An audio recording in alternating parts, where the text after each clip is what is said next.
All right, that's as much as we can play before we get demonetized, even though nobody pays attention to our channel or anything. If it didn't come through your headphones, it's welcome to the jungle. Because that's where we are, baby. We're in the jungle. Nico thought I got a lot of dirty text messages from my good friend, my co-host, Nico Bryant. You obviously do not see him. He watches the game with his family, so he's enjoying a nice family meal, getting in a little bit more family time around the holidays. Hopefully everybody had a great Christmas. I know that you and I texted each other, Jordan. I'm bringing back my other side of Ohio sports talk. Let's see. You can't. Are you sure? It says my mic and everything is working.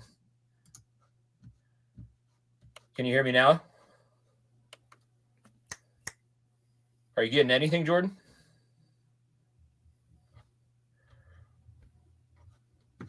This is on par for the two of us.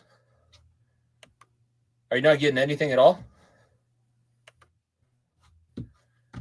Well, we're going to do a little bit of behind the scenes work as we go. Are you getting me at all?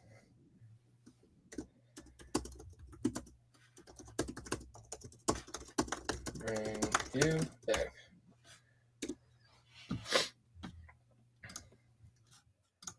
All right. Well, ladies and gentlemen, welcome to the jungle. We're going to get Jordan back on here in just a second. I was talking about my normal co-host, Nico Bryant, obviously Broncos fan. We had the show earlier on this week. I put out the videos right before the game started. This was a big game. This is a big moment in the history of our show. It's a big moment in the history of both of Nico and I's media careers. We're big fans of teams that have a lot of issues and they struggle to be fairly successful a lot of the time. So now we are in a situation where we're both playing each other with playoff hopes, playoff aspirations on the line. The game in the end result did not disappoint.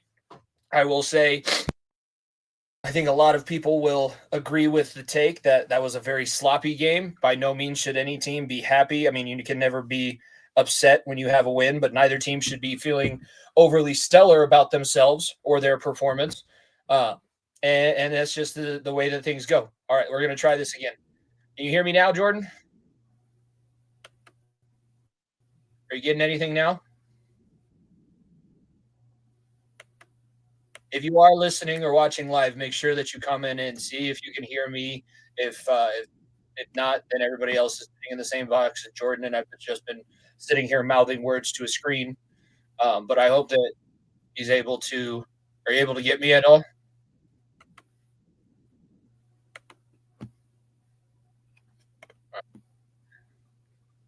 Are you able to get me at all, bud? I'm not sure what is going on here. I'm going to let you stay in the studio, and once you hear me, you'll be able to jump in. I know that you got a lot of thoughts. Jordan, obviously, host of Ohio Sports Talk. He brings me on once a week and we'll be getting on. We have another big interview coming up with Coach Jim Tressel that he'll be able to talk about hopefully a little bit later on into the show that we're going to be doing at the start of next week before the college football playoff. We've been talking a lot about the Bengals on Ohio Sports Talk. It's been a little bit of a different story over on the far end of the bench. I've had a very interesting scenario story with this team, and they did not do themselves any favors necessarily in trying to fix those or remedy those situations. Are you sure you can't? I can hear you on my end.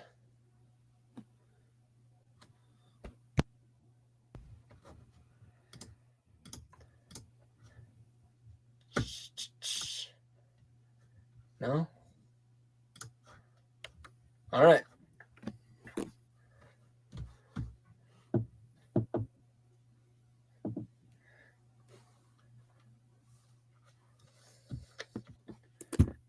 Let's go ahead and see what things happened where we were leading into this matchup. The Broncos coming in with the final spot of the AFC playoffs. They were sitting in as the 7th seed. All they need to do is win one of their next 2 games. Well, they had 3 opportunities. So they could have beat the Chargers last Thursday. That obviously didn't go their way. They blew a big lead in the second half. They could have beat the Bengals tonight, and the Broncos would have solidified themselves into that final wild card picture. The Chiefs solidifying the 1 seed after their win over on Christmas Day. They can still make the playoffs if they beat the Chiefs next week. So by all means, this was a big win for the Bengals, and it's what they needed to have happen. But this does not guarantee them basically anything at all. This is just now a placeholder. You are sitting in the spot, but we are not very confident that you're going to stick there. You still have to win and beat a Steelers team who you've had a hard time trying to beat over the last few seasons, and the Broncos need to lose to the Chiefs. You also need the Dolphins and the Colts to both lose. So on our show on on Friday that we just released, I said, and I picked the Broncos because they needed less help, and they could help themselves out a little bit easier than all of these other teams, the other situation where the Bengals are going to need these other teams to fall into place. Not how things worked out. It was going to be a difficult matchup. The Bengals were favored on the road. They've had one of the best offenses. Joe Burrow is on track. If the Bengals somehow make the playoffs, there's a very high likelihood that Joe Burrow possibly wins Comeback Player of the Year as well as MVP. Jamar Chase, if he wins the Triple Crown, he'll be the 7th NFL receiver in history to have been able to do that. And it's just a interesting season to say the least, because if we're talking about this in normal circumstances, in a normal year, we're talking about the Bengals trying to play for a 1 seed or multiple home games throughout the playoffs, not the very last spot in. But it is interesting because with that very last spot in, it was proven today, if you leave this close against this team, if you don't take advantage of the opportunities that you're given and you settle for field goals and you don't put the ball in the end zone the way this defense likes to give up, the Bengals have every opportunity in the world behind Joe Burrow, T. Higgins, Jamar Chase. Gesicki had a huge game. Chase Brown went down at the end of the game. They have a lot of chances and a lot of opportunities to make the comeback and make themselves be successful by the end of it. So it's an interesting situation. It's an interesting team to look at as they move forward. But let's go back and talk about this game, the things that went on and occurred this afternoon that led to the Broncos getting the big win in overtime, 30-24 over the Denver Broncos. Starting things off in the first quarter, the Broncos went out 3-0, long drive early on. It was pretty much the only time that they would have a lead time of possession wise. The Bengals were doing a very good job of just making sure that they kept everything the way that they wanted to go. They led the entirety of the rest of the game for the most part. They were putting a lot of things together, but that first drive, the defense tackling is an issue. The blitzing, they're getting beat when they blitz. Their coverage is not the greatest. It took the Broncos receivers, to the Bengals defense credit, a while to start opening themselves up, and you had a couple of times where the Broncos made mistakes and gave you opportunities. They were very undisciplined today, so you got helped out a lot by the lack of penalties on your side and the overabundance of penalties on the Broncos side. Early on, though, it was 7-3 ball game, and it was not very much going on, especially initially. Second quarter, the Bengals get their 1 touchdown.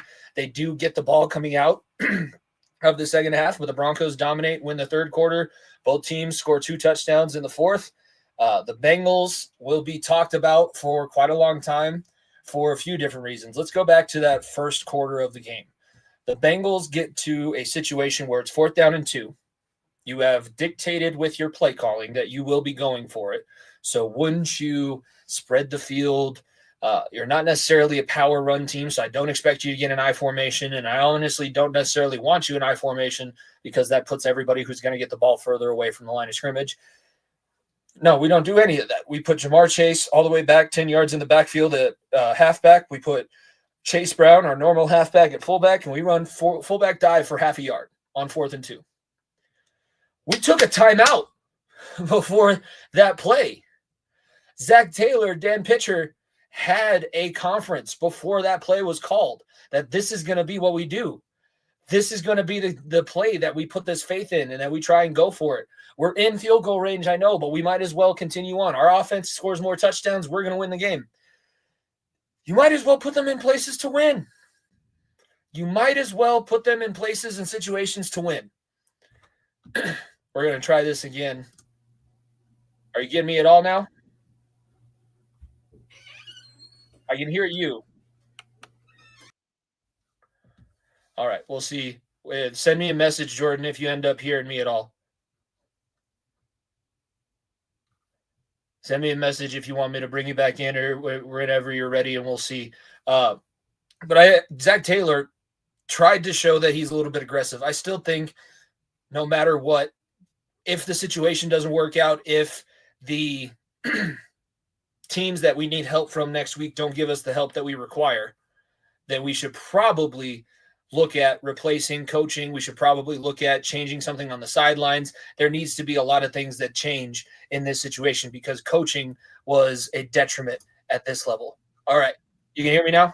I can hear you now. Sorry about the audio issues. We are all go here.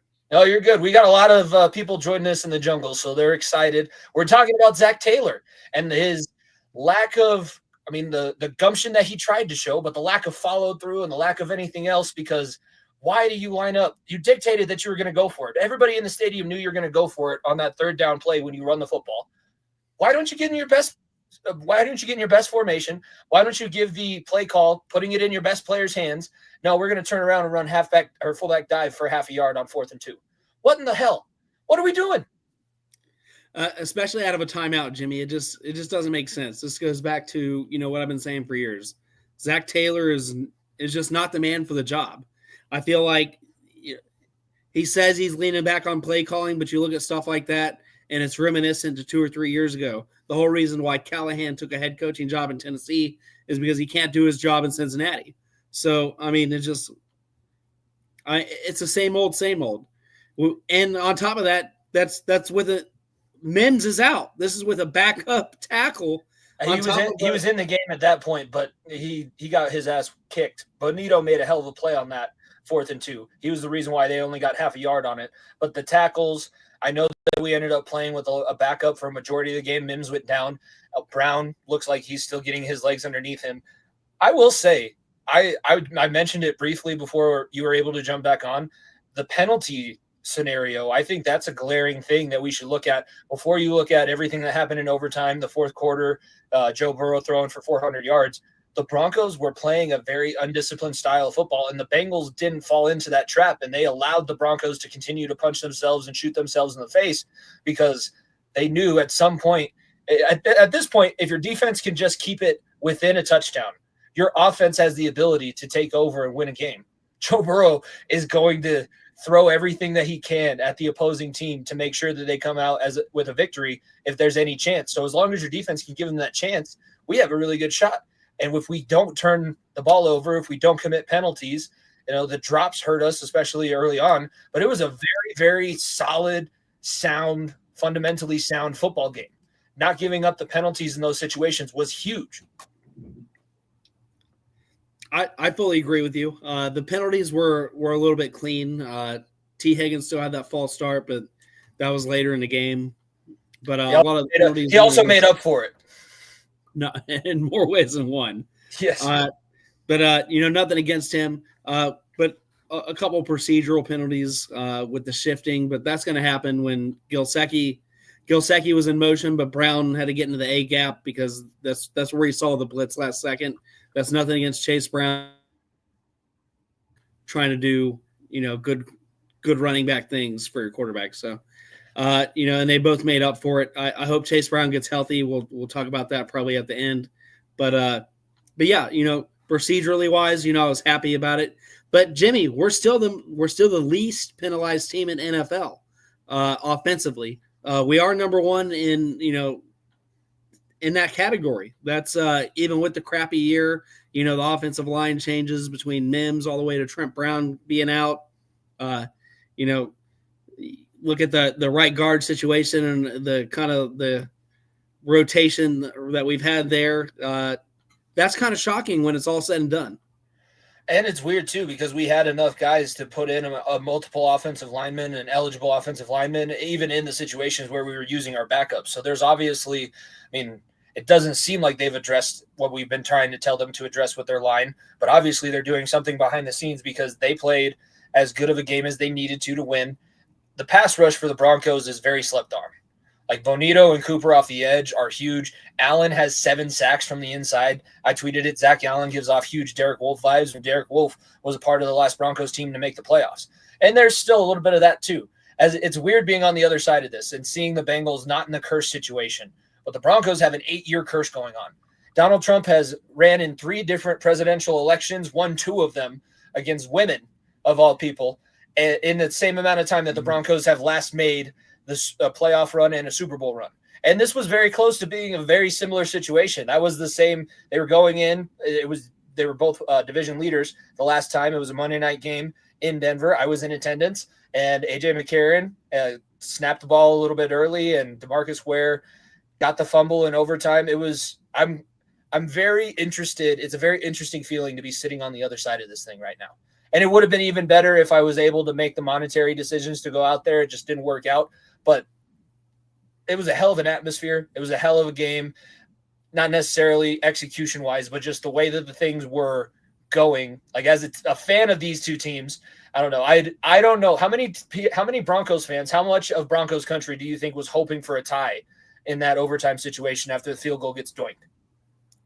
Probably 80 to 85%, I'd say, because, I mean, a tie goes into your scenario favor. So, a tie keeps Cincinnati out, and, it prevents, the end of the year drama. Because right now, I mean, there's drama tomorrow, and I don't know how much you want to touch into it, especially, both the Colts and now it's looking like Miami are going to play with backup quarterbacks. Tua has been downgraded to doubtful. Mm-hmm. And Joe Flacco has been confirmed as a guy that's going to start for the Colts tomorrow. So you look at, this perfect recipe right now, setting up some real Week 17 drama. Because, like I said, I don't want to veer too much in the next week. But I mean, even Kansas City has a decision to make on whether who's starting or not, and there's a little bit of analytics there too, because if they beat Denver, the Bills, Cincinnati goes to the Bills. Cincinnati has a winning record in the last couple of years against the Bills. And, that outside looking in, does Kansas City want to play the Bills defense and the Bills offense? Or do they want to leave it up to chance where, Joe Burrow can pull off the upset? And then that's a dangerous game. But Cincinnati rolls in with the 29th ranked defense into Arrowhead. Yeah. Where if the Bills roll in, you're playing a top 10 defense and a top 5 offense. So that's a big decision. Do you screw the Bengals and don't want and say we want to keep them out, or do you screw the Bills and send a hot Cincinnati offense that has owned the Bills in the last 3 seasons? I know that's looking way down. Things have to happen tomorrow. I'm not. No, I think that, we'll get to the scenarios because now the Broncos, they still have the easiest scenario, but I think we should spend some time talking about that as well. So far, you're 0 for 2 in these 3 last chances that you had to punch your ticket to the playoffs. And it would have been a lot easier to make it not the last week of the season against your hated division rival, 2-time defending Super Bowl champions, looking like they're on their way to a three-peat.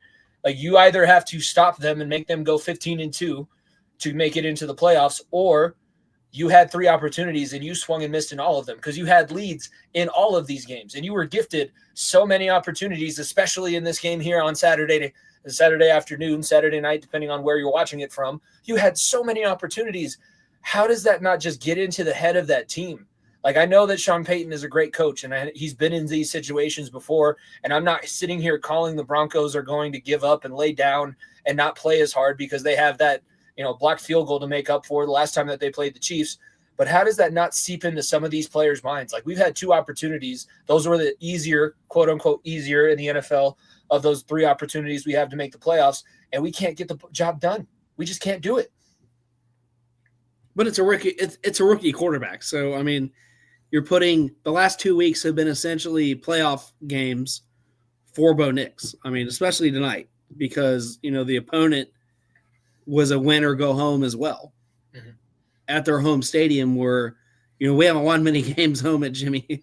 We have a losing record at home still. So, you combine that, and it looked like it got into Bo Nix's head a little bit, towards the end, even though that he pulled off the miraculous touchdown on 4th and 1 play out of all things, which was so Cincinnati-like. Because, most 4th and 1 plays are like, at least they're not scoring. They might get I anticipated they would get the first down, but I did not anticipate that it would be 7. So, but a part of me is glad because it lengthened the game, but also gave me a heart attack. But all jokes aside there. Yeah. You know, Well, take, we can get into the ending sequence of things because I think the ending sequence, that last minute and a half of the game was wild. So the Bengals, they get the big play. They now have the ability. All they need to do is keep the ball inbounds, keep the ball in play, and the Broncos are going to have to use all their timeouts and waste their clock and hope for 60 seconds with no timeouts to get all the way down the field. If you kick a field goal, that's not a guarantee with the Broncos field goal situation that they're going to be able to come back and tie it. Chase Brown goes out of bounds, and then on the next play, not saying that it's karma or anything like that, is a really unfortunate situation, but the next play, he gets the first down. He tries to go down. It's an awkward movement. He ends up rolling up his ankle, doesn't finish the game, doesn't come back in at overtime, and now we're down to our third string running back in this massive situation, win or go home. We sneak the ball in with 1 minute and 20 seconds left. Is that the right call? Should we have gone for the touchdown in that situation, or is it smarter to let Joe Burrow take a knee, run out as much clock as we can, and hopefully, Cade York's not going to doink one from 25 yards, right? Hopefully. No, it was 100% the right call, Jimmy, because your best player on the team is number 9. So, special teams, and it's not just Cincinnati. This is the most missed field goal opportunities and extra points, for that matter, that I've seen across the league in general. And I'm glad because you even look at, what was blocked for the Kansas City Chiefs against Denver, about 2 months ago. There is nothing guaranteed on special teams. It's not like it was 10 years ago. You're like a 20-yard chip shot, but let's go in and win it. Like, it didn't matter who was the kicker. That's like, you started applauding, you started hitting the exits before the snap even hit, because it used to be a guaranteed. But for whatever reason, this season, especially under the new special teams rules for the kickoffs, I've never seen so many missed kicks ever in my memory. And maybe it's just because there's more media exposure, because now, we have access to, more highlights than ever before. We have access to more games, depending on what app you have, whether it's illegal or the Sunday ticket. You can see it. And, back in the day, it was just your 2 games, and maybe you snuck a third one on Fox 19, which was separate from the other Fox network, depending on where you lived. But it just, that was not guaranteed. So putting it back in Cade's hands, if I'm Zach Taylor, absolutely not. So I like sneaking it in. I like keeping it in Joe Burrow's hands. That way, whatever happens, you're not criticizing, whether Joe Burrow gets in, whether he fumbles, whether it was punched out. You could say at the end of the game, I let my best player do what he wanted. Versus, because you and I would be on the show like, why would he take it out of Joe's hands on the goal line? Because that would be the conversation. That would be the conversation of any analyst or any fan, no matter what goggles you're wearing, no matter what side of the fence you're on. You would say so stupidly, why would you take it out of your hand? But I kind of want to revisit, because I missed a little bit of the beginning of this program. Jimmy, why do we leave points on the board? Do you agree with like the aggressive Dan Campbell-ish, fourth down calls? I agree with it if you're going to use 9 and 1 and 5, or even Gesicki, because Gesicki turned himself into a somewhat reliable. I mean, him and his wife need to go hit the jug machine for 50 extra balls for all those drops that he had. But the weapons were open. I know that they were getting a lot of pass rush, but in that situation, what do we do when we needed to score a touchdown in overtime? T. Higgins on a slant. Let's run T. Higgins on a slant for a 2-yard gain, 3-yard gain. Let's put Jamar Chase, let's motion him instead of putting him in the backfield stagnant as, he's a super secret weapon. You never know. We might turn around and toss it to him. Yeah, you're not doing that with 2 yards to go. Like, there just needs to be, especially when you call a timeout, especially because we saw how pivotal calling those timeouts are. So you might as well use it to your advantage. And we said it when you came back on, I was giving you the opportunity to talk about them, because I said, even if the scenarios don't work out and there might be some belly aching, there might be some bitching about it, we got to get somebody else in here to make sure that we're not wasting this, because this coaching staff shows tendencies of wasting what we have on the field. Today could have been a lot smoother if we had a little bit better play calling, a little bit more finality in what we're trying to do. It was almost like they were still unsure of themselves when they decided to line up and run that fullback dive. At that point, I'm with you. Take the points.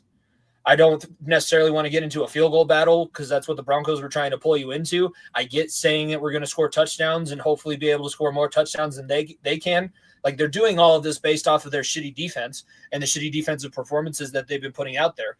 But let's put something together. Let's run a motion. Let's put the defense in conflict. No, we're just going to line up stagnant in general I formation with a shitty interior offensive line against a pretty good interior defensive line and try and run it for 2 yards. Not putting it in any of our best players' hands. I agree with you, but I as a coach, I would take the points because at that point in the game, I mean, momentum was on our side. So, we go down the field, we hold them to a field goal, we kick a field goal, and we tie it up. You're like, all right, it's a win, but it's not necessarily a loss. And then our defense does something we never do. We get the Broncos off the field, then we drive down the field again. And we have the opportunity to take the points because you go up 3 at that point. In the second one, it's almost a guarantee you need to take those points. You need to get the ball. You need to get points on the board. You need to tie this game up because you could have gone in 10-3 at halftime instead of 7-3 if you just don't get greedy. Like the first one, I get trying to be aggressive and set a tone, but the second one, you already kept Bo Nix off the field for like 10 minutes or 10 to 15 minutes of real time. That was a long-ass drive. You're doing everything that you need to, and your offense and your defense seem to be working together in tandem for one of the first times all season. But it was just a bad gamble. Like the first one I saw, and I saw the value in it. I didn't see the value in this one because you're still losing, and you have less time.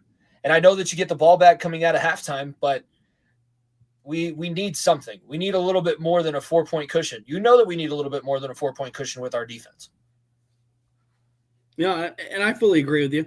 But it's just the way I see it, when you're ahead, you just, whether it's 3 points or 7, you just keep stepping because every time you put more points on the board, especially on a rookie quarterback who's on the road in a playoff scenario, second to last week of the season, that's more pressure because now you're up 3 more points. Now you're up 6 more points. Now Bo Nix gets in his head, oh, man, I got to make something happen. So instead of hitting those check down routes early in the game, which he was killing the game on, he was doing well, not going to take anything from the young man. The Bengals have struggled against check downs all year, especially with Logan Wilson out. And we don't tackle well. We don't tackle well. That's an understatement. And now he's not looking at the check downs. Now he gets in his head, almost like 2 weeks ago when he was on primetime, when he was against Cleveland. Now he thinks, oh, I gotta take that deep shot. I gotta put Sutton on that go route because the Bengals are up 6 and I'm on the road and I gotta go up 1 point. I can't settle for 3. I can't settle for these chunk plays. And that's just regardless even what Sean Payton calls on the sideline, I think that's got to play a factor into it. You start stacking up points against a young rookie, and they're going to make mistakes. And I said that in my keys to the game over on OST that they got to get ahead points and they got to put pressure on the rookie quarterback to make that one mistake. Now he did end up throwing an interception, but I think that would have came a lot earlier had we had 6 or even 9 points up on him. Where now he's feeling like, oh, the game's getting away from me. I'm in Cincinnati. I can't put the ball back in Joe Burrow's hand because 9 points is going to turn into 16 like that, or it has opportunity to. So, and that's just where I think Zach Taylor's got to get in that mindset, like that. We go up points, and it's even easier on the defense because good things are so contagious, and so are bad things. Because if I'm the defense and I've been getting my ass whooped all year. And, oh, man, we went for it on 4th and 1, and we got nothing out of it. After you asked me to stop, an offense, and I did my job. Now the offense didn't do theirs. Now I got to put my helmet back on, and you got to suit back up. And you've been in the game. You take that deep breath, and you look up. You have that moment of like. Guess we're going back out there. Yeah, guess I'm going back out there to, but then again, what's my effort worth? And this team everything is contagious. If they lost this game, it's contagious. If they make a mistake on either one side or the other side of the ball, it's contagious. This team is on a thin sheet of ice. It's as soft can get when it comes to attitudes. I'm not trying to take anything away from our offense because they've been playing on all pro level all year because of Joe Burrow and the weapons that we have. But the attitude of everything, it's like playing Jenga. Like, one mistake, we're pulling at the bottom of the foundation, and the rest of it falls. And that's why we can't close out close games this year, regardless of who it's been, because of it's infectious. So, if I'm the head coach, I'm taking the points because it keeps everything elevated up here. All right, now we can be like, all right, defense, get back out there. I'll score you 7 next time, or I'll score you 3 more next time. Just make the stops. And that's the coaching staff that I just, as a coach myself, like I can't get over that. A team that's just barely winning games, this is the first 500 or above team that we beat all year long. Mm-hmm. I think since week 3. So it's kind of ridiculous. It's also the first time we're back at 500 in a long time. In a very long time. And so Zach, I don't care how we finish the season or what we sneak in, and that's just going to be my final thought on the coach. Zach Taylor needs to go, or they need to find an offensive coordinator that puts duct tape on Zach Taylor's mouth and just, hey, you can be the head coach. You can run the bullshit business side, but I'm here to call plays. I'm here to call plays, and we need a big Dom. We need a big Dom that just gets in the middle of Sirianni and any of his coaches. Like, he's doing his job. You go stand on the sidelines and look pretty. Keep that challenge flag ready just in case we need you, but we don't need you for anything else. Burrow will call timeouts. Don't worry. Let's talk about the quarterbacks because I want to give – Bo Nix played good for a rookie. Oh, absolutely. There's a difference, though, in a 5-year guy who is playing just at an absolute – he's doing things that nobody's ever done. That's his 8th straight game, Jordan, with at least 300 passing yards and 3 touchdowns. He had 420 today and 3 touchdowns. 0 interceptions. No turnovers from him. I think he had a receiver fumbled the football, and that was the only turnover that the team ended up having. They got the interception on the other side. But as good as Bo Nix played, that was a masterclass by Joe Burrow, and it's been a very consistent thing from him this season. And that's why, on the pregame show, Maurice Jones-Drew said, if they get to the playoffs, Burrow's winning MVP and comeback player of the year, and there's a good chance Jamar Chase, if he wins the Triple Crown, gets offensive player of the year. That's how good this guy is. That's how good the guy that we have under center is. So please, for the love of God, don't give me nightmares. Don't give me flashbacks to the last time number 9 is playing at an MVP level for my team. I agree with you there. And, I want to give Bo Nix his red carpet because, again, coming on the road, making those absolute, regardless of what you say.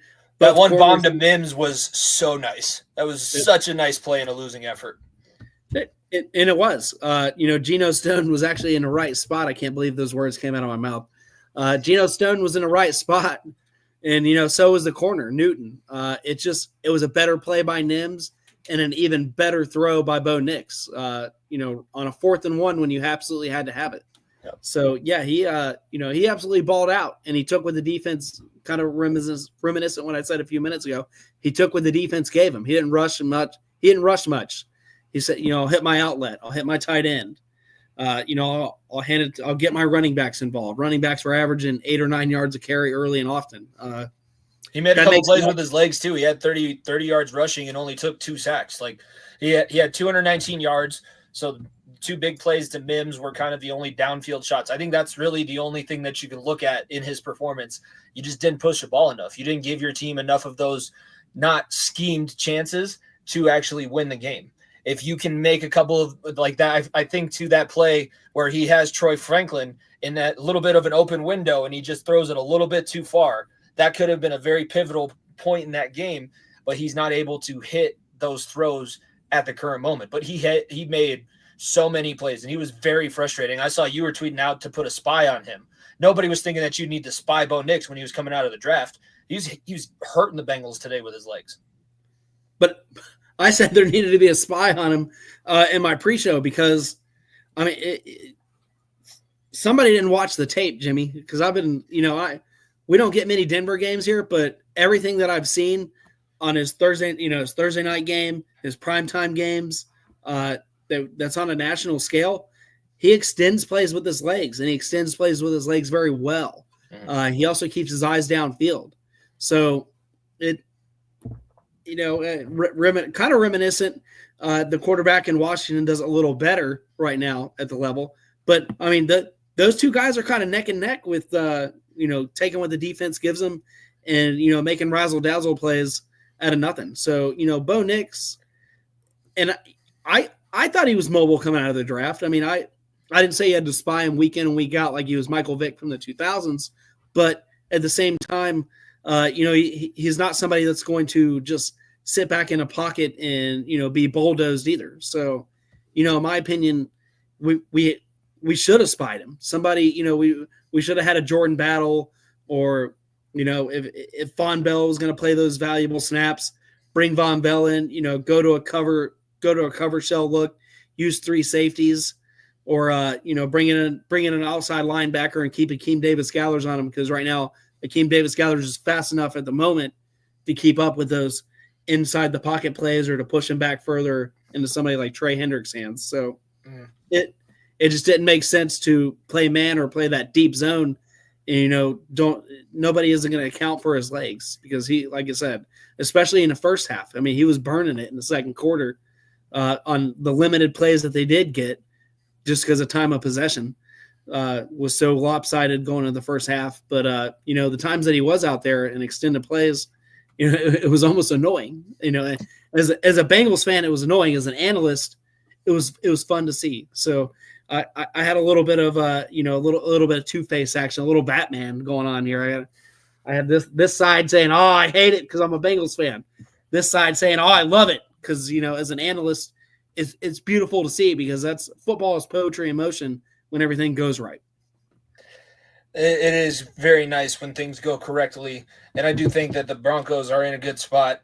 They could. I mean, they have the most favorable of any of the scenarios, and I think that's what we're going to wrap this show up with, is talking about those scenarios, how confident we are. So starting with the Bengals, we know that the Dolphins and Colts need to lose at least one more game. The Broncos need to lose next week, and the Bengals need to win, and they will be the 7th seed in the playoffs.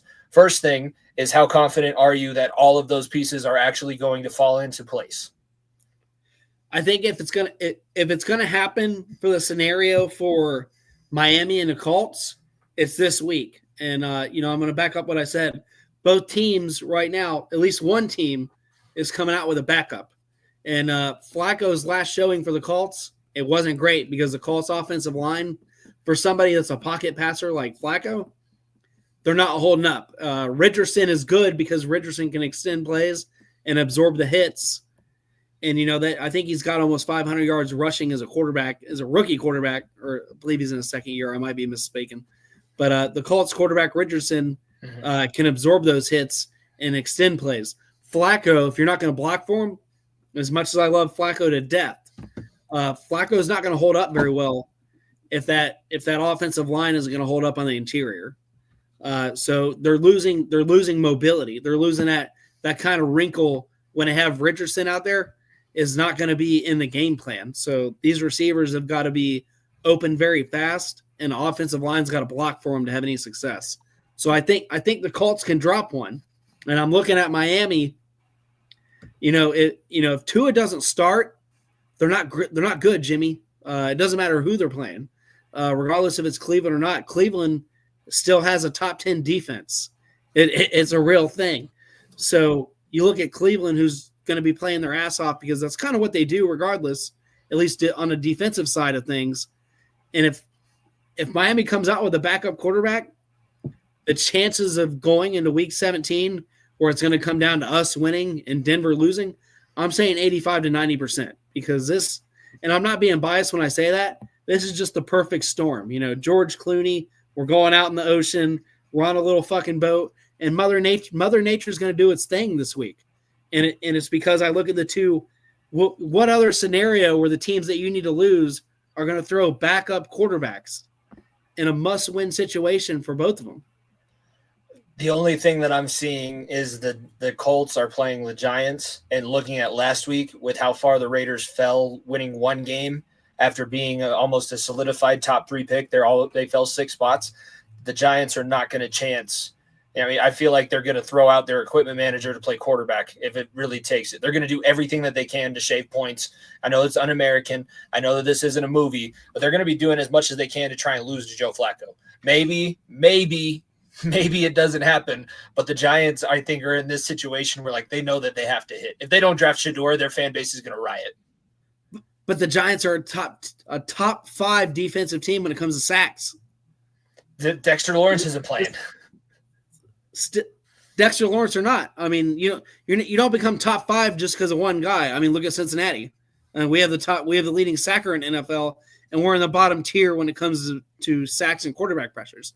This is a team that's complete on the defensive line.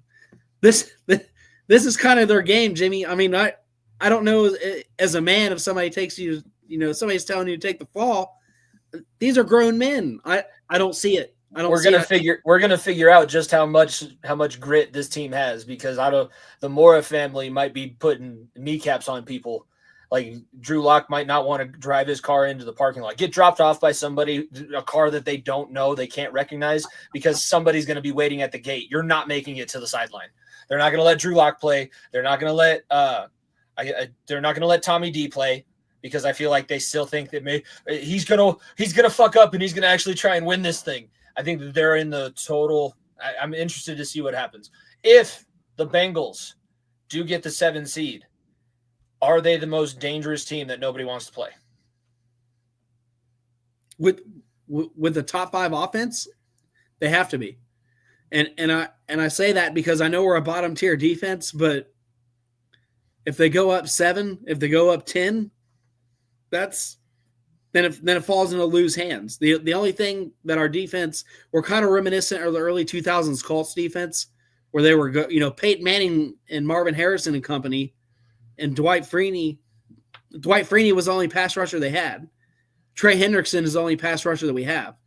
But we have that Peyton Manning style offense right now that can score at any given moment. So yeah, if they sneak in, like I said, nobody's going to want to play them. And I think that's, and I'll talk about it more on my show with you. Kansas City might want to feed the Bills to that. I mean, even for entertainment value, because the Bills defense is going to have to ball out and, put on a massive performance and go into a shootout. And regardless of who wins that, they're going to beat each other up. And now you're in Arrowhead. So I think,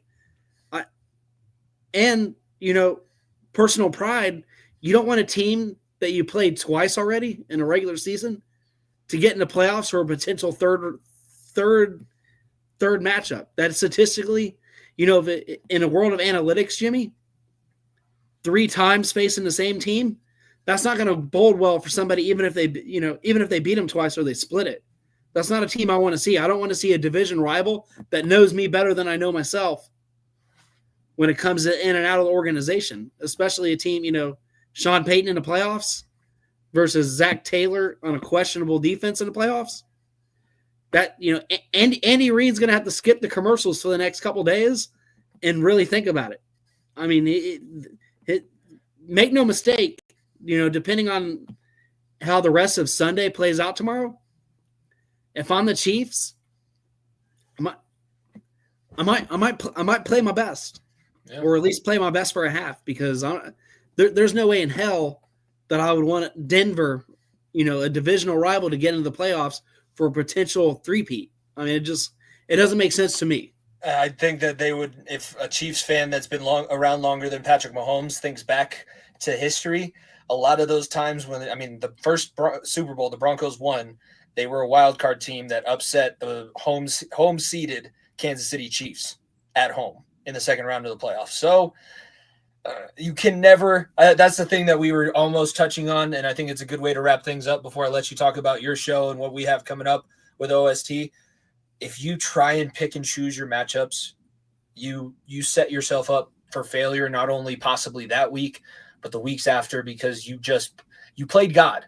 It's the Family Guy. Peter, I told you not to play God with those ants. Yeah. Because you're trying to pick and choose. Oh, maybe this matchup. No, maybe this one. Might as well just take care of your own business. Let everybody else take care of theirs. See where the chips fall. Because there's a good chance you beat the Broncos next week, and everybody else that the Broncos needs to loses, and they're still in. They're the last seed right now. So if everybody loses the next 2 weeks, and the Chiefs are the only one that wins, the Broncos are still there. So there's still a chance that you beat the Broncos and they're still in the playoffs. You still might have that scenario. But I would be very nervous to tempt the football gods and saying, I'd rather play this matchup, or I'd rather play this team and not this team. I think that's where you get into a little bit of an interesting predicament.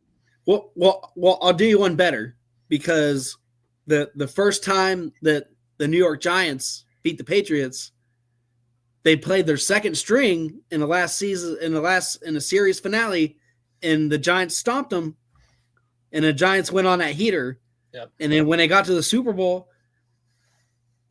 they weren't afraid of New England, because we just beat New England, even though it was backups, but you're professionals. We just beat New England to get here. So, like you said, New England being on the AFC side didn't think anything of it, and they let what was Michael Strahan and company go on an incredible run. So I wouldn't want a team like the Broncos, who are number 1 in sacks right now, to go on a run. I wouldn't want to see him again, especially with Mahomes, who has been nicked up. Now, I know it hasn't been major, and you have questionable play from Jawan Taylor, who gets bailed out by no flags.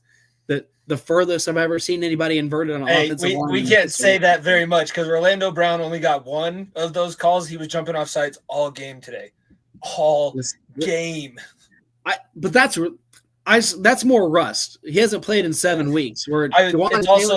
It's also he was on the same Kansas City offensive line that got that rule changed. So he knows how to cheat that rule almost better than anybody, because it's basically the Orlando Brown Jr. rule. So, but give or take, let the boys play.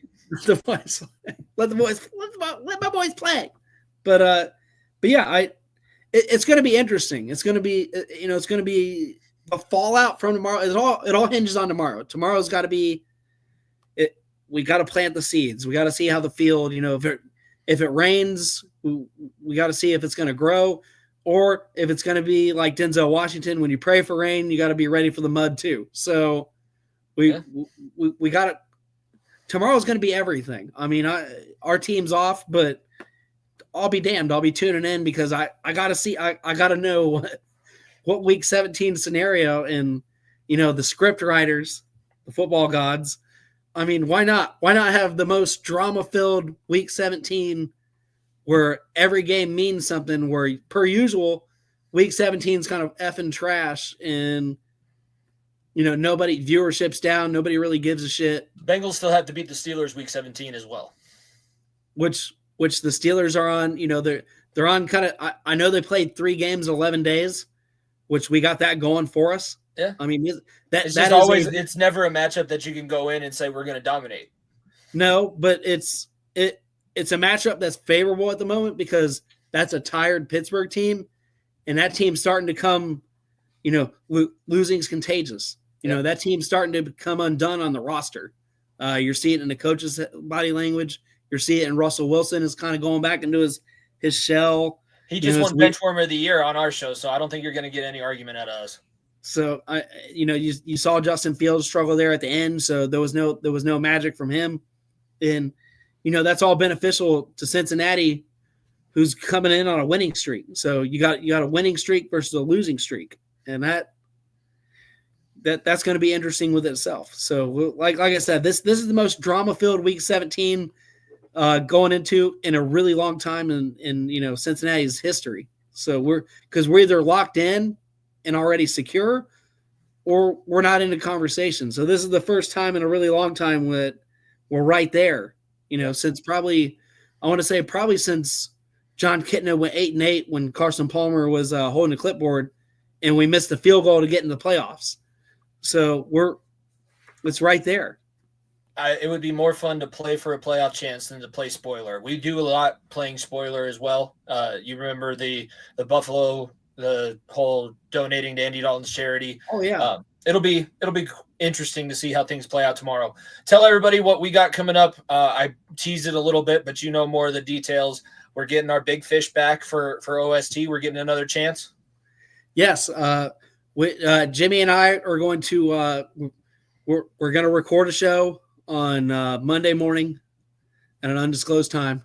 It's going to be a little bit earlier for Jimmy than me, but Jimmy's going to tough it out, folks. So I'm grateful for you for picking it up. We are going to have none other than Coach Jim Trussell on Ohio Sports Talk. Jimmy's going to join us. We're gonna pre-record it. I think, and it's going to be best beneficial. I think we're going to put it on both programs. We can do with the pre-recorded show.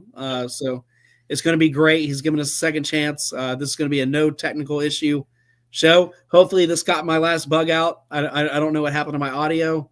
I think Jimmy, I was in the show, and then when I went back to backstage when you started the show, I lost everything. Everything went on mute. All my gadgets and gizmos went haywire. I said it's par for the course with our channel and shows that we do in general. That's kind of what we do, but we get good things out of it because we had nearly 100 people tune in live when I had no promotion for this. This was like a last second, third quarter text message that was dropped. So we appreciate everybody that tuned in. Make sure you check out Ohio Sports Talk at OH_sports, right? That's your guys' Twitter handle. See it enough. I tag you guys in enough stuff. Be sure to follow and subscribe to the Ohio Sports YouTube channel. You'll be seeing my ugly mug pop up there and on a very consistent basis. If you hate me in Ohio, just know this is a custom jersey, by the way. This is my old number, and I got Jimmy P on the back. So my brother came through with a nice birthday gift this year, even though it was the season that I did turn heel. Fans of my show are going to be really confused after watching this, but as Eric Bischoff wrote a book called Controversy Creates Cash, Jimmy, and I'm here for it. For the good, the bad, the ugly. Clint Eastwood's my favorite actor. I quote that very often on my show. This has been us. But we'll be on next week with Jim Trussell. It's going to be our biggest episode to date together for OST, and maybe depending on how the weekend goes, maybe I'll finally crash in on far into the bench and give Nico some hard times. I heard he was giving you a little bit of hard times during this game. Here we go. I got I'll at 5:31 today. What a bunch of dumbasses on that sideline. At 5:51, he doinked it. Oh my God. And I have had silence ever since. So I don't know what happened. Maybe his connection went out, his service. I don't know. His parents' house might have a little bit different router connection. Him and my producer Doug, their connection went out at the same time. Maybe they both have the same server. We'll find out. It'll be a lot of fun. Thank you very much for joining us again, Jordan from Ohio Sports Talk. Be sure to follow at FEOTB Pod. Subscribe to the YouTube channel. Tell everybody about the two of our shows. Spreading the word about independent content creators is how you can continue to get this thing rolling. And we do we do enjoy this a lot. So thank you everybody for tuning in. Go Bengals! All hail T! All hail T! All hail T! In Burrow we trust, and we will see you guys. I'll see you guys tomorrow night for Talking the Gridiron on VSN. We'll see you guys next week. If you don't stay down and you never quit, come on over here and sit on the far end of the bench.